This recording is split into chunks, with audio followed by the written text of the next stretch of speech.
Welcome to Meet the Candidate. And my first guest today is Ben Stuckhart. Here I said I was not going to mess up names, and the first thing I do is draw a blank. So Ben, it's good to have you back again. Absolutely, good to see you. Glad you came in for a chat. Starting with the simple stuff and just telling us about where you grew up and where'd you go to school. So my parents met at Gonzaga in 1967. They were married on graduation day in 1971, and that's romantic. Yeah, and I was born 9 months later, and so I grew up here, went to Spokane Public Schools, and then went to Gonzaga University. Moved away for a few years, 6 years after I graduated Gonzaga. I didn't think Spokane was really the place I wanted to be, so I lived in Oakland, California for 3 years and worked for the Oakland Raiders. I worked for a ticketing company in Madison, Wisconsin. And then got the chance to move back in 2001 and ran a regional, three-state region for Tickets West, which was, during the time I was there, we grew revenue from $13 million to $26 million in the 7 years I was in control. And then I got my master's degree in organizational leadership at Gonzaga, and then ran a nonprofit for 4 years before I ran for council in 2011. Okay, well that's a pretty quick biography. So. Yeah. What were some things that really drew your attention in grade school and high school, the kind of out-of-school activities that kind of all shape who we are? Well, I was a cross-country runner, but I wasn't very good. And I tried tennis and didn't even make the JV team. So I switched to debate, and I was in debate in both high school and in college. I debated for Gonzaga, and my senior year of college, I got third in the country.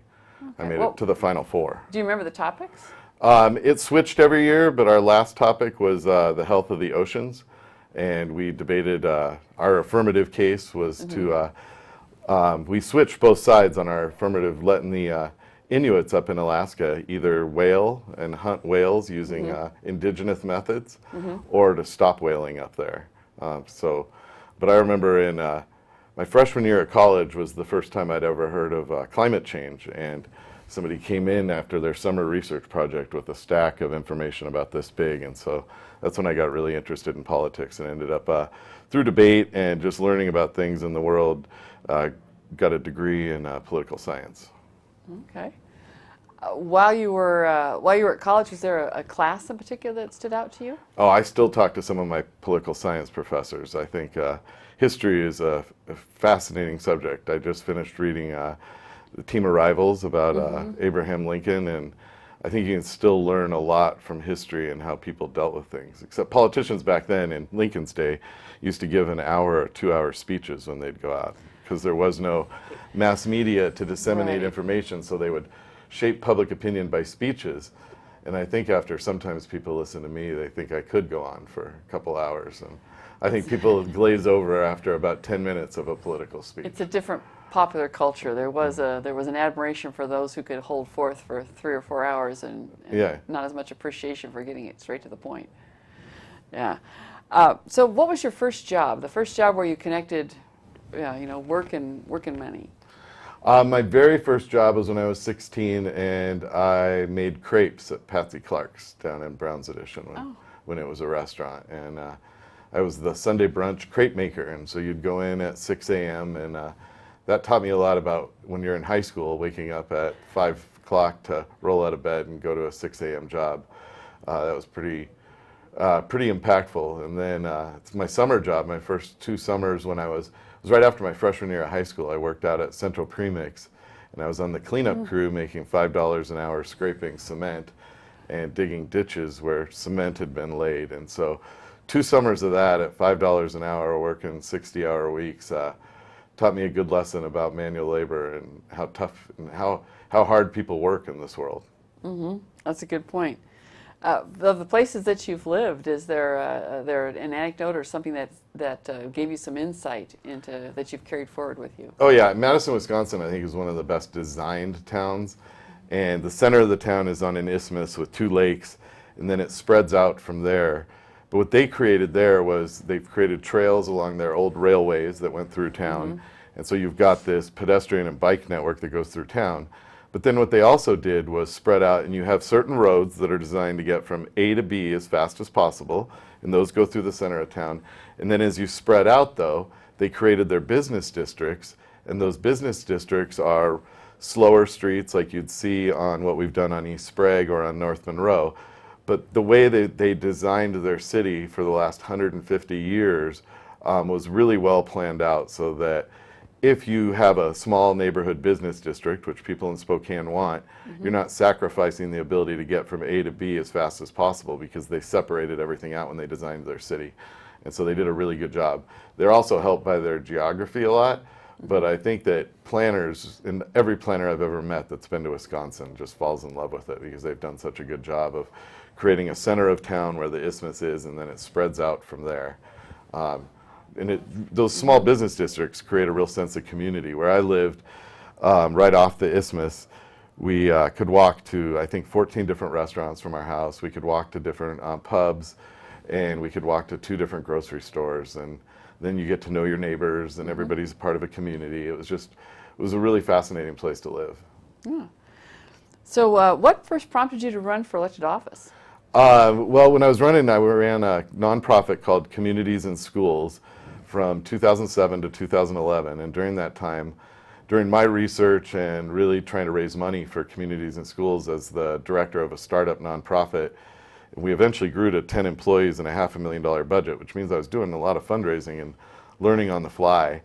And I really realized there aren't that many resources that are targeted to kids in our community. And if we really want to get upstream on all of our problems, whether that's poverty, whether that's homelessness, we need to be investing heavily. And like, to me, the most impactful investment is early childhood learning. And the data is crystal clear that if you invest in quality early childhood learning and kids come to school ready to learn, it's a 7-to-1 investment later.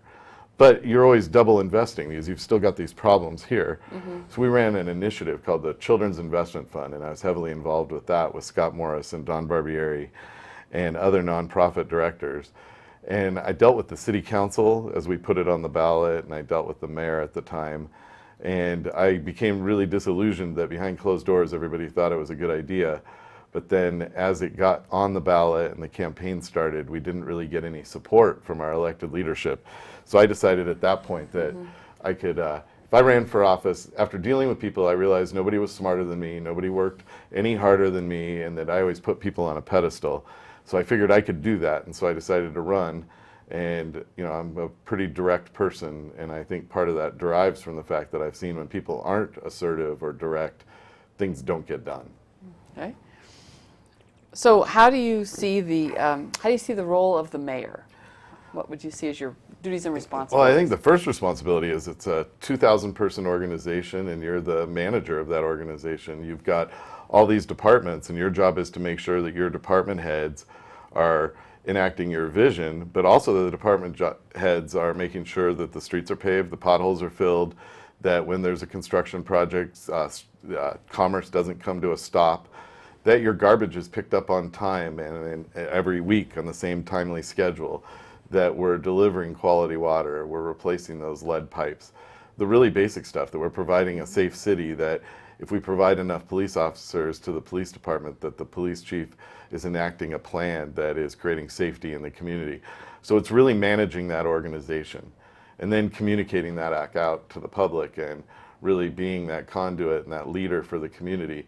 And if we need to go in a certain direction to enact a vision of what our future is, that you're communicating what that vision is clearly and getting us to the point and getting the whole staff in the city, which is, the larger organization is, the larger the bureaucracy is, and the slower it moves. And so your job is to take that bureaucracy and slowly move it, or as rapidly as you possibly can. We'd all like to go faster in this world. The city's been, I think in the university district alone, we've got 26 studies on what we want the future of the university district. So it's every meeting I'm in on that board, I'm questioning why we need more studies, why we need more, and can't we just enact that vision? And I think that's what the mayor has this bully pulpit to enact visions. Okay, well that brings us to the last question, which is your 1-minute pitch to why vote for Ben Stuckhart for Mayor of Spokane. Well, I think that first of all, I've got management of multi-million-dollar business experience. I've got experience running nonprofits, and I've got 7.5 years of working in the city of Spokane.